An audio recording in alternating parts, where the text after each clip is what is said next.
అంటే మీరు అన్నారు కదా సాయి చంద్ ఇప్పుడు ఏదో అంటే తను 2003లో హైదరాబాద్కి రావడం జరిగింది అని. అంటే 2003 నుంచి కూడా మీరు ఎప్పుడైనా కానీ తన బాగోగుల గురించి ఏదో సమాజం గురించే మాట్లాడుకున్నాము, అంతకు మించి మాకు ఫైనాన్షియల్గా కానీ వేరే ఏ ఇతరతర సంభాషణలు కూడా జరిగేవి కాదు అని అన్నారు కదా. అంటే అప్పుడు సాయి చంద్ ఉన్నప్పుడు ఇప్పుడు సాయి చంద్ వాళ్ళ భార్య ఉన్నారు కదా, తనతో మీ ఫ్యామిలీకి ఉన్న సంబంధం ఎలా ఉండేది? ఇప్పుడు సాయి చంద్ తదనంతరం ఇప్పుడు ఎలా ఉంది? అంటే అప్పుడు మేము 2003 నుంచి 2023 దాకా కలిసే ఉన్నామంటే ఇప్పుడు కూడా కలిసే ఉన్నాము. కాకపోతే 2011లో తన పెళ్లి చేసుకున్నాడు. 2003 నుంచి 2011 దాకా ఆయన చదువుతూనే ఉన్నాడు, డిగ్రీ, పీజీ. ఆ రకంగా దాదాపు 2007-9 దాకా ఆయన డబుల్ పీజీ చేసుకున్నాడు. అప్పుడు యూనివర్సిటీలోనే ఉన్నాడు. 2010లో ఇంకా ఆయన తెలంగాణ మూమెంట్లోకి పూర్తిగా వచ్చేసాడు. అంతవరకు ఉస్మానియాలోనే ఆయన ఉద్యమాల్లో పాల్గొన్నాడు, తెలంగాణ మూమెంట్లో పాల్గొన్నాడు. అదంతా క్రమేణా ఆయన జరుగుతున్న క్రమంలోనే 2011లో ఇక పెళ్లి చేసుకునే టైం వచ్చింది, పెళ్లి చేసుకున్నాడు. అంటే వాళ్ళిద్దరు ఆ పీరియడ్లో దాదాపు 7-8 సంవత్సరాలు పరిచయంతో వాళ్ళు ఉన్నారు. అంటే ప్రేమించుకోవడము, పెళ్లి చేసుకోవాలని అనుకోవడం, ఇదంతా వాళ్ళకు ఒక 7-8 సంవత్సరాల వ్యవధిలోనే ఇద్దరు చదువుకుంటూనే ఇద్దరు పీజీ వరకు చదువుకున్నారు. ఆ క్రమంలో ఇద్దరికి కూడా అండర్స్టాండింగ్ ఉంది, ఇద్దరం మనము పెళ్లి చేసుకోవాలి. కాకపోతే క్యాస్ట్లు వేరే కాబట్టి ఇంటర్ క్యాస్ట్ పెళ్లి చేసుకోవడం అంటే అంత ఈజీగా అయితే కాదు ఈ సమాజంలో ఎప్పుడైతే. కాబట్టి చాలా టైం తీసుకోవాల్సి వచ్చింది. సేమ్ క్యాస్ట్ అయితేనేమో వెంబడే పెళ్లి కూడా చేసుకోవచ్చు, ఇంకేదైనా వేరే రంగంలోకి ఉద్యోగం చేసుకోవచ్చు, బిజినెస్ చేసుకోవచ్చు, ఇంకేదైనా తాగవచ్చు. కానీ ఇంటర్ క్యాస్ట్ మ్యారేజ్ చేసుకోవడం అనేది అంత సులువైన విషయం కాదు. ఒకటి అంటే దళితుల్ని పెళ్లి చేసుకోవడం అనేది మరీ అంత సులువైన విషయం కాదు. దళితుడు అప్పర్ క్యాస్ట్ అమ్మాయిని చేసుకోవడం కానీ అప్పర్ క్యాస్ట్ వాళ్ళు దళితులు అబ్బాయిని చేసుకోవడం అనేది అంత సులువైన విషయం అయితే కాదు కుటుంబాల్లో. సరే, ఆ క్రమం అట్లా జరిగింది. వాళ్ళు అనుకున్నారు, పెళ్లి చేసుకోవాలనుకున్నారు, పెళ్లి కూడా జరిగింది, సంతోషం. 2011 వరకు ఆమె మాకు టచ్లోనే ఉంది, మంచిగానే ఉన్నాం. అంటే ఆమె స్టూడెంట్గా నాకు పరిచయం చేసిండు, అట్లనే ఉన్నాం. అంటే ఫ్రెండ్గానే, నా ఫ్రెండ్ ఈమె చేసుకుంటా అని కూడా అన్నాడు. అంతవరకే అట్లనే ఉన్నాం. ఆఫ్టర్ 2011 తర్వాత ఇంకా కోడలు అయిపోయింది. పెళ్ళి అయిన తర్వాత కోడలుగా వచ్చింది. అప్పుడు ఇక కోడల్ని ఎట్లా చూస్తామో అట్లనే ఉన్నాం మేము. అంటే ఆమె మా ఇంటికి రావడం, మేము కూడా వాళ్ళ ఇంటికి వెళ్ళడం.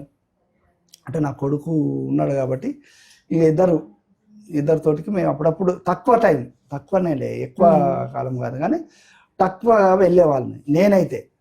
ఎందుకంటే ఆల్రెడీ వాళ్ళ అమ్మ చనిపోయింది కాబట్టి నేను ఒక్కనే కదా ఇక. కాబట్టి నేను ఇంకా తప్పకుండా వచ్చి హైదరాబాద్ వస్తే తన కొరకు కాకపోయినా నేను బీపీ షుగర్ నాకు ఉన్నది, అనారోగ్యం సమస్య. బీపీ షుగర్ మందుల కొరకు హైదరాబాద్కు నేను వచ్చేవాడిని. అంటే డాక్టర్ కన్సల్టింగ్ చేసుకొని చెకప్ చేసుకొని మందుల కొరకు ప్రతి నెల నేను హైదరాబాద్కు రావాల్సి వచ్చేది. నాకు మా పెద్ద కొడుకు ఆర్మీలో ఉండే కాబట్టి ఆర్మీ హెల్త్ కార్డు ఒకటి నాకు నా పెద్ద కొడుకు ద్వారా ఒకటి ఇచ్చింది. సో దానివల్ల నేను అట్లా హాస్పిటల్స్లో నేను మెడిసిన్ కొరకు వచ్చేవాళ్ళం. సాయి చంద్ను తను ఉంటే, ఎందుకంటే సాయి చంద్ కూడా అప్పటికి ఉద్యమ తీవ్రత ఎక్కువ ఉంది. 2011 నుంచి 2014 దాకా ఉద్యమ తీవ్రత ఎక్కువ ఉంది కాబట్టి ఎప్పుడు వచ్చినా కలిసేవాడు కాదు, తక్కువ.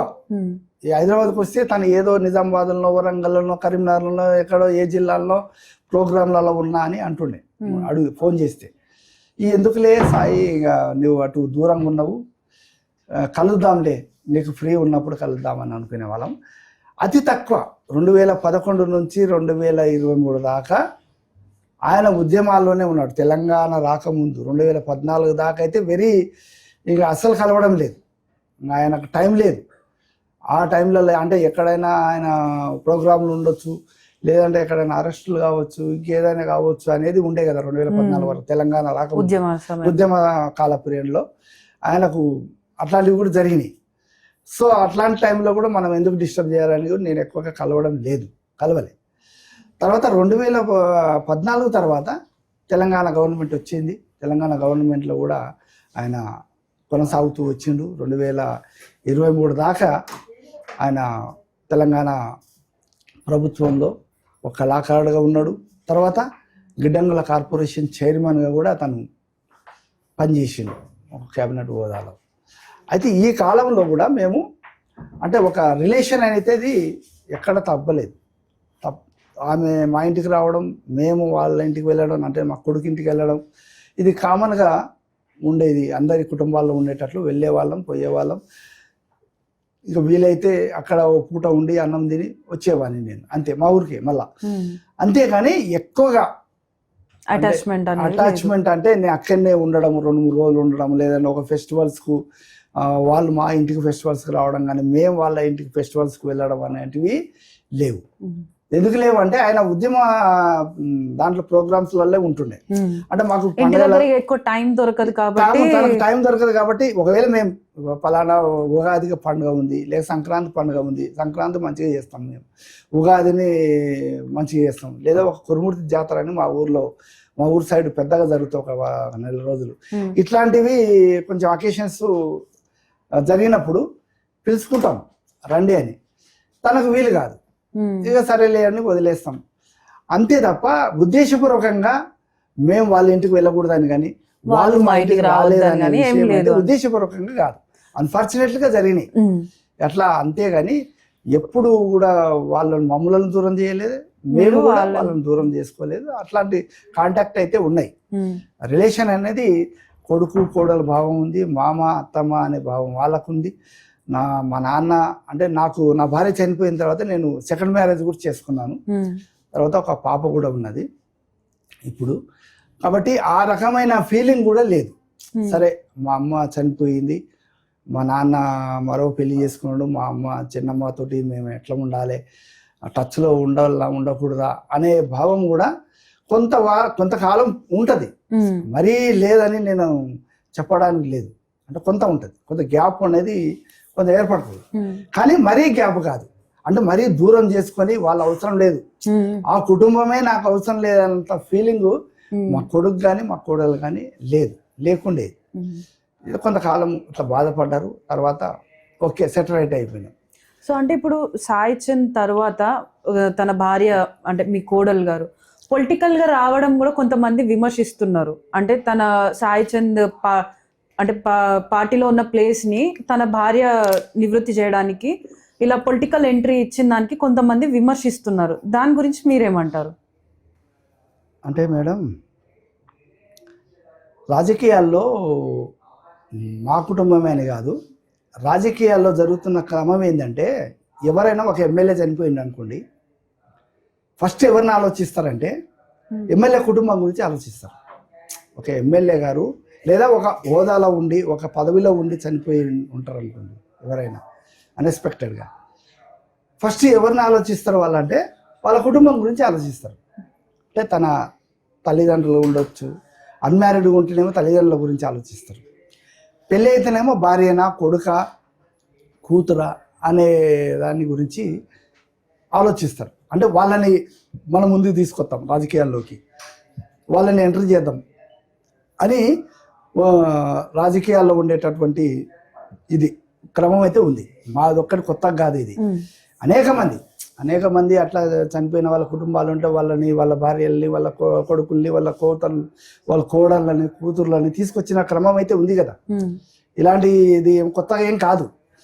అయితే సాయి చంద్ అయితే ఎమ్మెల్యే కాదు, ఒక ఎమ్మెల్సీ కాదు, ఒక ఎంపీ కాదు.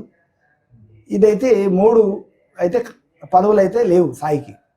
ఏముందంటే చైర్మన్ పదవి ఉంది, నామినేటెడ్ పోస్టు, గిడ్డంగుల కార్పొరేషన్ చైర్మన్ పదవి అనేది, అది కూడా క్యాబినెట్ హోదా కలిగిన పదవి. కాబట్టి ఆయన అప్పటికే ఇంకా పూర్తి కాలే ఆ పదవి. 1.5 సంవత్సరం అయింది, 2 సంవత్సరాల వ్యవధి అది నామినేటెడ్ పోస్టు పదవి కాలం. 1.5 సంవత్సరం అయింది తన పదవి కాలం పూర్తి కాకముందే చనిపోయింది. ఇంకా 6 నెలలు ఉంది అప్పటికి. అయితే అప్పుడు వెంబడే కేసీఆర్ సారు ఎందుకు ఆమెను తీసుకురావాల్సి వచ్చింది, మా కోడల్ని ఎందుకు తీసుకురావాల్సి వచ్చింది కేసీఆర్ సార్ అంటే, నాకు తెలిసి, నేను మొత్తం వాళ్ళ అంతరాత్మల గురించి నేను మాట్లాడతలేను, కానీ నాకు తెలిసి సాయిచంద్ అంటే కేసీఆర్ సారు ఒక దత్తపుత్రులాగా స్వీకరించిండు. ఇది నేను చెప్పడం కాదు, వాళ్ళు చెప్పిన విషయమే. అంటే రాజకీయాల్లో ఉండేవాళ్ళు, అంటే అందరికంటే కూడా ఎమ్మెల్యేలకు, ఎంపీలు, అనేక మంది మినిస్టర్లు వాళ్ళందరూ ఉన్నప్పటికీ కూడా సాయిచంద్ లాంటి అనేవాడు తనకు పదవి లేకపోయినా ఒక ఉత్తమ కార్యకర్తలాగా, ఒక నిస్వార్థ కార్యకర్తలాగా, ఒక త్యాగపూరితమైన కార్యకర్తలాగా పనిచేసిండు. ఆయన పదవి కొరకు రాలే, తెలంగాణ కొరకు వచ్చిండు. ఆయన తెలంగాణ అనేది ఆ నినాదంతో వచ్చినవాడు సాయిచంద్ అనేవాడు. తెలంగాణ గొంతుకయ్యి గుండెలో నిలిచిపోయినటువంటి సాయిచంద్ ఏ పదవి కొరకో, ఏ కిరీటం కొరకో రాలేదు. ఆయన కేసీఆర్ను నమ్మి వచ్చిండు. అంటే కేసీఆర్ని తెలంగాణ తీసుకొస్తాడనే ఒక నిజాయితీగా నమ్మి వచ్చిండు. ఆయన ఏ పదవి ఇస్తాడని నమ్మి రాలే. ఆయన ఆ రోజు ఒక కళాకారుడిగా ప్రవేశం జరిగితే చాలనుకుని వచ్చినోడు సాయిచంద్. అందులో కింది కులాల్లో పుట్టినోడు, అందులో కింది నుంచి కష్టపడి, అంటే తనే కాదు వాళ్ళ కుటుంబం కానీ, వాళ్ళ నాన్నగారు కానీ, వాళ్ళ తాతగారు కానీ అనే అవమానాలు ఎదుర్కొంటూ, కష్టాలను ఎదుర్కొంటూ కష్టపడి పైకి వచ్చిన వాళ్ళు. అలాంటి కుటుంబాల్లోకి వెళ్ళి, అలాంటి దీన వ్యవస్థలోకి వెళ్ళి వచ్చినటువంటి సాయిచంద్ని ఈ స్థాయికి ప్రజలందరూ గుర్తించుకున్నారు. మళ్ళా నాట్ ఓన్లీ కేసీఆర్ సార్ కాదు, ప్రజలందరూ కూడా అప్పటికి సాయిచంద్ లాంటి వాడు కళాకారుని వదిలిపెట్టకూడదు, సాయిచంద్ లాంటి కళాకారుని వదిలిపెడితే ఉద్యమానికి కానీ ఉద్యమం కానీ నష్టం జరుగుతుందేమో అనేటటువంటి పరిస్థితి కూడా వచ్చేసింది. అప్పటికే రసమై బాలకృష్ణ అన్న మీకు తెలుసు, ఆయన మంచి కళాకారుడు, తెలంగాణ మూమెంట్లో తీసుకొస్తున్నాడు కళారంగాన్ని. ఆ క్రమంలో సాయిచంద్ అనేవాడు ఒక గొంతుకు వచ్చింది. ఈ సాయిచంద్ గొంతుకు అనేది లేకపోయింటే తెలంగాణ మూమెంట్ ఇంత ఉద్వేగంగా తీసుకురాకపోయే వాళ్ళమేమో అని కూడా అన్నారు కూడా. సాయిచంద్ లాంటి వాడు మొత్తం తెలంగాణ అంతా తిరిగిండు. నాట్ ఓన్లీ జిల్లా ప్రాంతాలు, గ్రామీణ ప్రాంతాలు కూడా. ప్రతి పల్లెకు పిలిస్తే పోయిండు, ప్రతి ఎమ్మెల్యే పిలిస్తే పోయిండు, ప్రతి మండలాధ్యక్షుడు పిలిస్తే పోయిండు. అంటే ఆ ప్రోగ్రాములు ఆ ప్రజల్ని ఉత్తేజం చేయడం కొరకు, తెలంగాణను తీసుకురావాలనే తపనతోటి ఉండే ప్రజలకు ఆయన ఒక ఆయుధంగా మారిండు. అలాంటి సాయిచంద్ని మనము వదిలిపెట్టకూడదు, ఆయనను తీసుకొని మనం వదిలేయకూడదు అని సాయిచంద్ని తీసుకొని మన కేసీఆర్ సారు చాలా గొప్పవారు. ఆయన నాకు తెలిసి, నా దృష్టిలో ఆయన ఎంత గొప్పగా స్వీకరించిందంటే, నా కొడుకే కానీ తను కూడా తన కొడుకులాగా భావించిండు. సాయిచంద్ లాంటివాడు నా కుటుంబ సభ్యుడు అనుకొని ఆయనని ఆదరించి ప్రేమించి, ఆయనకు ఇంకొక మాట అన్నారు, నేను ఎప్పుడు పోలేదు కానీ సాయిచంద్ గారు కేసీఆర్ సార్ని ముఖ్యమంత్రిగా ఉన్నప్పుడు కానీ, ముఖ్యమంత్రిగా లేనప్పుడు కానీ తనను ఇంటికి వెళ్తే పలకరించడానికి లేదా కలవడానికి వెళ్తే ద్వారాలు తెరుచుకొని ఉంటాయట. ఇంకెవరైనా పోతే అక్కడే బయట కూర్చుని పెట్టేవాళ్ళట. నేనైతే ఎన్నడూ పోలేదు, విన్న మాట చెప్తున్నాను. సాయిచంద్ వచ్చిండు, సార్ మిమ్మల్ని కలవడానికంటే ఓపెన్ డోర్. అంటే ఎంత ప్రేమ ఉంటే, అంటే మన ఇంట్లో కూడా మన వాళ్ళకు మాత్రమే మనం ఓపెన్ డోర్ చేస్తాం, కానీ వాళ్ళను అక్కడనే బయట నిలబెడతాం. అంటే అంత మనస్ఫూర్తిగా, అంతటి మనసును జయించిన వాడు కాబట్టే ఆయనని తన కుటుంబ సభ్యుల్లాగా చూసుకున్నాడు. అదొక పదవి, చిన్న పదవి కూడా అనుకున్నాడు ఆయన. కేసీఆర్ సార్ కూడా ఇది ఒక చిన్న పదవి, ఇదేదో పెద్దగా అనుకోవద్దు, నిన్ను తప్పకుండా ఎమ్మెల్యేలు చేస్తా, తప్పకుండా నేను రాజకీయాల్లోకి తీసుకొచ్చి చట్టసభల్లో కూర్చోబెడతా, నా పక్కన నువ్వు కూర్చునేటట్లు చేస్తా అని కూడా ఒక చిన్న మాట కూడా ఇచ్చిండట నాకు. చనిపోకముందు ఈయన చెప్పిన మాటలు. అంటే నా కొడుకు 6 నెలల ముందు పదవి, అంటే చైర్మన్ పదవిలో ఉన్నప్పుడు మహబూబ్నగర్ జిల్లాలో అలంపూర్ తాలూకా అలంపూర్ నియోజకవర్గం అనే ఒకటి ఉంటుంది. అలంపూర్ నియోజకవర్గం నుంచి అది రిజర్వేషన్, ఎస్సీ రిజర్వేషన్. అక్కడ నుంచి రాబోయే ఎమ్మెల్యే ఎవరు అంటే సాయి చంద్ అయితేనే తప్పకుండా ఆయన అక్కడ గెలుస్తాడు. సాయి చంద్ను తప్ప ఎవరు పోయినా అక్కడ మనం గెలవలేము అనేది ఒకటి అప్పటికే టాక్స్ వచ్చినాయి. ఆ క్రమంలో సాయి చంద్ని అలంపూర్ నియోజకవర్గాన్ని తిరగమని చెప్పింది కేసీఆర్ సార్ ముఖ్యమంత్రి గారు.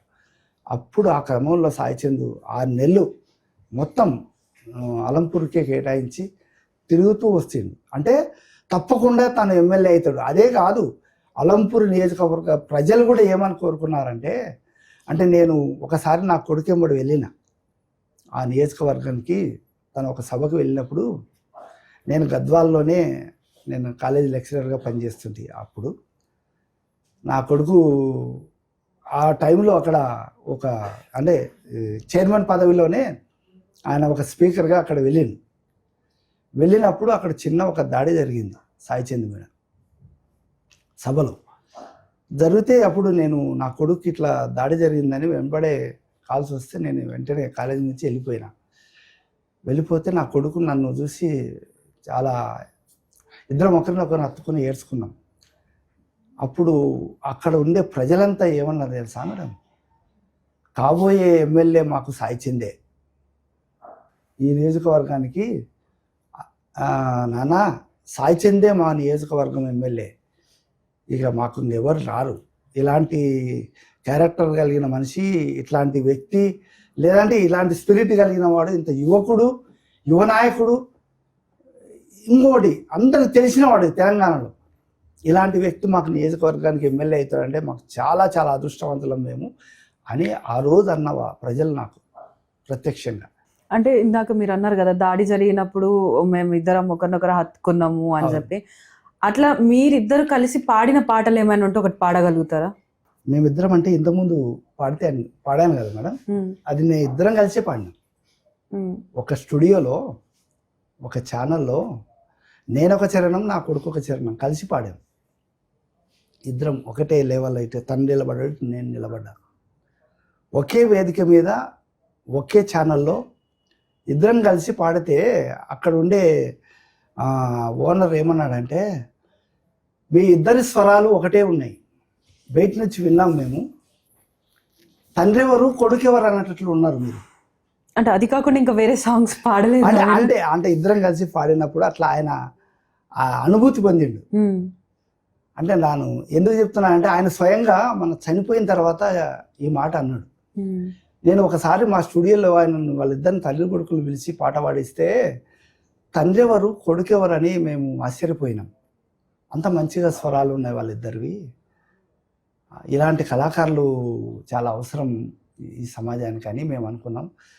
చాలా గ్రేట్ సాయి చంద్ అని చనిపోయిన తర్వాత సంస్మరణ సభలో ఆయన వ్యక్తం చేసినప్పుడు నాకు చాలా ఇబ్బంది కలిగింది. తర్వాత అంటే పాటలు చాలా పాడినాం, కానీ ఇద్దరం కలిసి పాడినవి తక్కువ. తన వేదికల మీద మేము ఎప్పుడు కూడా, అంటే తన వేదిక మీద నేను ఎన్నడూ పాడలే. అంటే సాయి చంద్ పాడిన పాటలలో మీకు అత్యంత ఇష్టమైన పాట ఏదైనా ఉందా? తను పాడిన పాట అంటే, గొప్ప పాట అంటే రాతి బొమ్మల్లో కొలువైన శివుడు అనే పాట చాలామందికి నచ్చిన పాట, నాకు కూడా నచ్చింది. దాంతోపాటు నా కొడుకు నా మీద రాసిండు ఒక పాట, నాన్న మీద పాట రాసిండు. మొదలు వాళ్ళ అమ్మ చనిపోయింది, 2001లో వాళ్ళ అమ్మ చనిపోయింది, వాళ్ళ అమ్మ మీద కూడా పాట రాసుకున్నాడు. ఆ తర్వాత ఒక 6 సంవత్సరాల తర్వాత 2001లో అమ్మ చనిపోతే 2006లో నాన్న కూడా నాకు స్ఫూర్తినిచ్చినోడు. అంటే పిల్లలకు తల్లే కాదు తండ్రి కూడా ఒక పాత్ర ఉంటుంది, కీలకమైంది అది. అమ్మతో పాటు నాన్నను కూడా మరవకూడదు. అమ్మ పాలిస్తుంది, కానీ నాన్న అన్నం పెడతాడు. నాన్నను కూడా మర్చిపోకూడదని నాన్న పాట రాసిండు మేడం. ఆ పాట అంటే చాలా ఇష్టం, అదే పాడతాను. నాన్న నాన్న నాన్న నాన్న నాన్న నాన్న నీ మనసెంత మంచిదో నాన్న, నాన్న నాన్న నాన్న నీ ప్రేమెంత గొప్పదో నాన్న, మేము అమ్మ కడుపులో ఉన్నప్పుడు అమ్మ మనసు కష్టపెట్టలేదట, మేము భూమి మీద పడ్డ వేలప్పుడు నువ్వు బాధలన్నీ మర్చిపోయినావట, ముద్దు పెట్టుకొని గుండె కద్దుకుంటావు,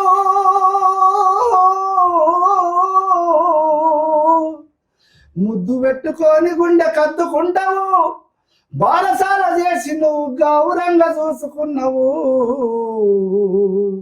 నాన్న నాన్న నాన్న నీ మనసు ఎంత మంచిదో నాన్న, నాన్న నాన్న నాన్న నీ ప్రేమ ఎంత గొప్పదో నాన్న, మా ఏలు పట్టుకొని నడక నేర్పినవు, నీ ఎదల ఎత్తుకొని మురిసిపోయినవు, మంచి చెడ్డలన్నీ మాకు చెప్పినవు, మేము ఎదుగుతుంటే నువ్వు పొంగిపోయినవు, బుద్ధులెన్నో చెప్పినవు బుజ్జగించినవు, బుద్ధులెన్నో చెప్పినవు బుజ్జగించినవు, మేము చిన్న తప్పు చేసిన చిరునవ్వుతోనే మన్నిస్తివి, నాన్న నాన్న నాన్న నీ మనసు ఎంత మంచిదో నాన్న, నాన్న నాన్న నాన్న నీ ప్రేమ ఎంత గొప్పదో నాన్న, కుటుంబ భారమంతా మోసుకొచ్చినవు, బాధ్యతకు మారు పేరైనవు, నీ కష్టమంతా కడుపులోనే దాచుకున్నావు, నీ కన్నీళ్ళు కంటి రెప్ప దాటనీయవు, మేము ఒక్క పూట పస్తులుంటే చూడలేవయా,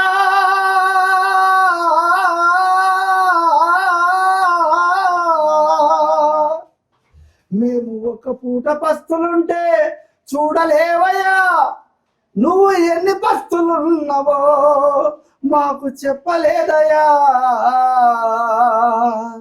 నాన్న నాన్న నాన్న నీ మనసు ఎంత మంచిదో నాన్న, నాన్న నాన్న నాన్న నీ ప్రేమ ఎంత గొప్పదో నాన్న,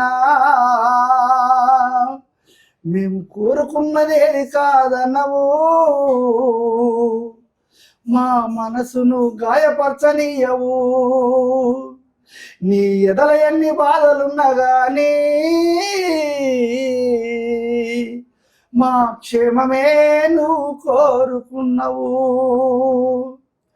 నీ త్యాగం ఎంత పొగిడినా కొంచెమేనయా,